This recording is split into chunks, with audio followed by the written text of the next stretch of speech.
Unflinching art is so utterly enthralling.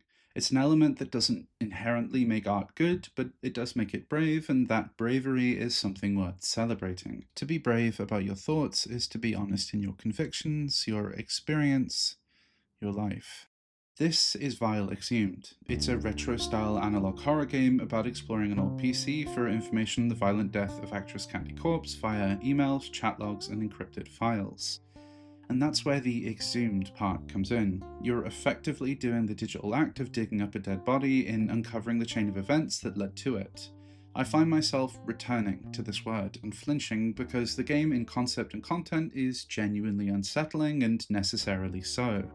There's a sunlight's the best disinfectant to Vile Exhumed that makes you feel legitimately queasy as you play. It's not just the subject matter in itself, but also how intimate it all feels. Your role digging through the computer makes you simultaneously feel like a criminal investigator unearthing details of a grisly case and the criminal themselves. As I trawled through the killer's forum posts, DMs, and emails, and found them, or I suppose me, talking to strangers and arranging meetups, I felt a pit forming in my stomach in anticipation of what was to come and what I had no power in preventing. Vile Exhumed is a startling game, but it does more than enough to artistically justify how off-putting it is. It understands that it's good to feel disgusted by art sometimes. It isn't edgy for edgy's sake, it has a vital, deeply affecting message to deliver about misogyny in the online age.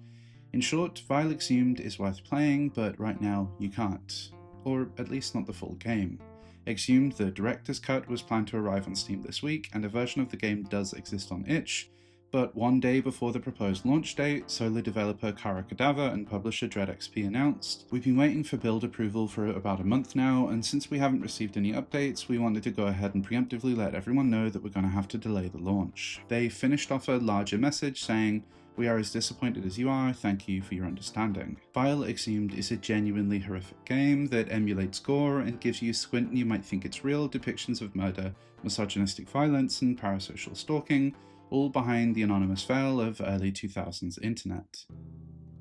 The NGO Collective Shout has recently publicly pressured Steam and itch into removing NSFW games or deprioritizing them, making them less viable as a medium at the very least. However, Collective Shout even took aim at the likes of Detroit Become Human, admittedly in 2018, though things don't seem to have changed, for its depiction of women and child abuse, which I'd argue ignores the pretty on-the-nose metaphor David Cage employs. Collective Shout has a history of erroneously weaponizing censorious tactics to instill a chilling effect on art and conversation